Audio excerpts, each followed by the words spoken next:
Hello my dear friends, hi, मैं सैयद साद आप सबको वेलकम करता हूं on my YouTube channel Rosh study. तो इस लेक्चर में हम स्टार्ट करने जा रहे हैं क्लास 9 की फिजिक्स का सेकंड चैप्टर, जिसका नाम है force and laws of motion. तो प्रीवियस चैप्टर में हमने डिस्कस किया था मोशन के बारे में, जहां पर कि हमने वेरियस लेक्चर्स के थ्रू मोशन को कवर किया था इन डिटेल। तो अगर आप उस चैप्टर से रिलेटेड लेक्चर्स देखना चाहते हैं तो इस वीडियो के डिस्क्रिप्शन में दिए गए प्लेलिस्ट के लिंक को फॉलो करें। नाउ ये जो चैप्टर है force and laws of motion, इसको हम वेरियस लेक्चर्स के थ्रू कवर करने वाले हैं, जहां पर के हम कवर करेंगे force, properties of force, types of force, laws of motion, first law of motion, second law of motion and third law of motion. So now सबसे पहला लेक्चर जो कि हम कंडक्ट करने वाले हैं वो है force and properties of force के ऊपर, जहां पर के हम डिफाइन करेंगे फोर्स को और इसके साथ ही साथ डिस्कस करेंगे about the properties of force. तो ये लेक्चर आपके 9th क्लास के एग्जाम्स के साथ साथ एएमयू और जामिया मिल्लिया के एंट्रेंस एग्जाम के लिए काफी ज्यादा इंपॉर्टेंट होने वाला है। तो ये लेक्चर अगर आपको अच्छा लगे तो इस वीडियो को लाइक करें, शेयर करें, कमेंट करें और इसी तरह के इंफॉर्मेटिव कंटेंट के लिए सब्सक्राइब करें to our YouTube channel. But हमेशा की तरह लेक्चर स्टार्ट करने से पहले आप लोगों के लिए एक क्वेश्चन और आपका सवाल है कि अगर कोई भी ऑब्जेक्ट एक पार्टिकुलर डायरेक्शन में मूव कर रहा है तो उसकी डायरेक्शन को चेंज करने के लिए, उस ऑब्जेक्ट की डायरेक्शन को चेंज करने के लिए हमें क्या करना चाहिए। जिसके लिए आपके ऑप्शंस हैं। सबसे पहला ऑप्शन है कि हमें ऑब्जेक्ट का मास चेंज कर देना चाहिए। ऑप्शन बी है हमें उसकी स्पीड को बढ़ा देना चाहिए। ऑप्शन सी है हमें उस पर एक फोर्स एक्सर्ट करना चाहिए, एक फोर्स लगाना चाहिए। और डी है none of the above.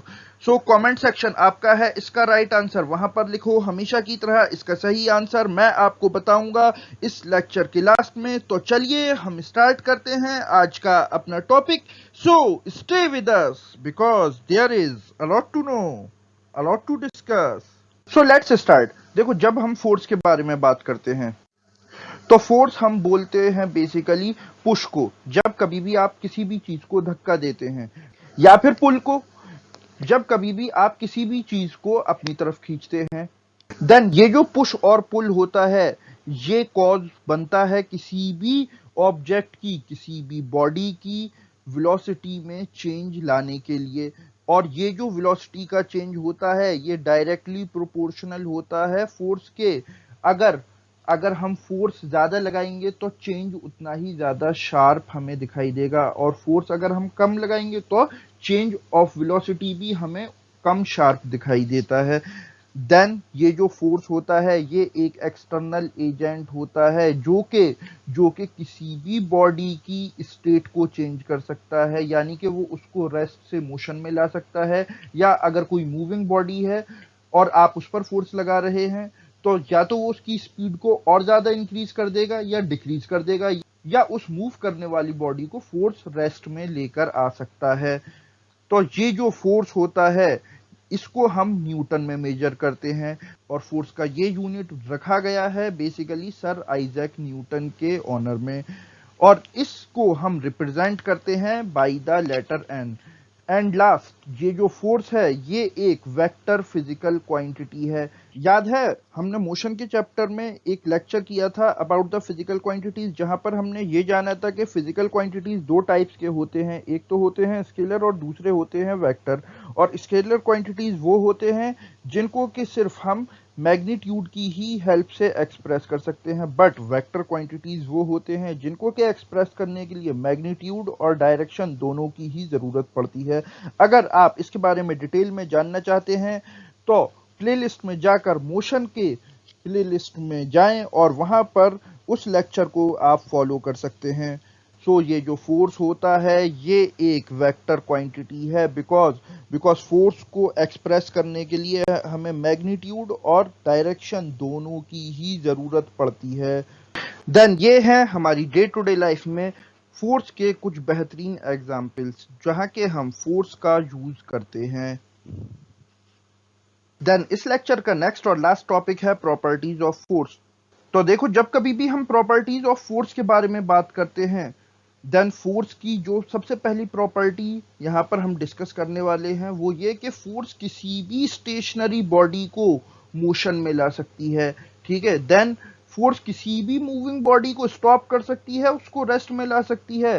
Then force किसी भी मूविंग बॉडी का डायरेक्शन चेंज कर सकती है, या किसी भी रेस्ट में खड़ी हुई बॉडी का भी वो डायरेक्शन चेंज कर सकती है।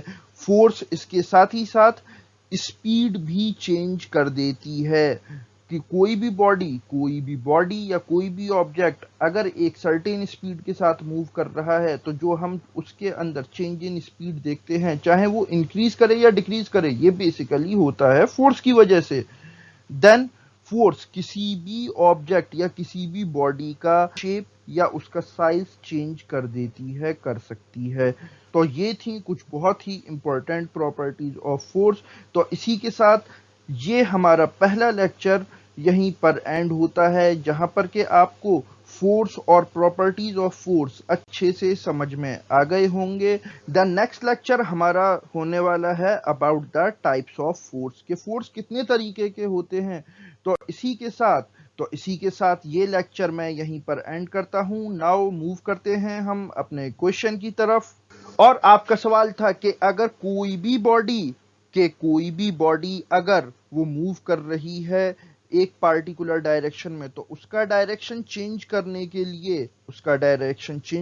के लिए हमें क्या करना पड़ेगा। तो इसका राइट आंसर है exerting a force. Yes my friends, अगर कोई भी बॉडी किसी एक पार्टिकुलर डायरेक्शन में मूव कर रही है, तो उसका डायरेक्शन चेंज करने के लिए हमें एक्सर्ट करना पड़ेगा फोर्स, जो कि अभी हमने पीछे प्रॉपर्टीज ऑफ फोर्स में देखा कि किसी भी ऑब्जेक्ट का डायरेक्शन चेंज करने के लिए हमें उस पर फोर्स लगाना पड़ता है। ना ही डायरेक्शन हम मास को चेंज करके कर सकते हैं, ना ही उसकी स्पीड को घटा या बढ़ाकर कर सकते हैं।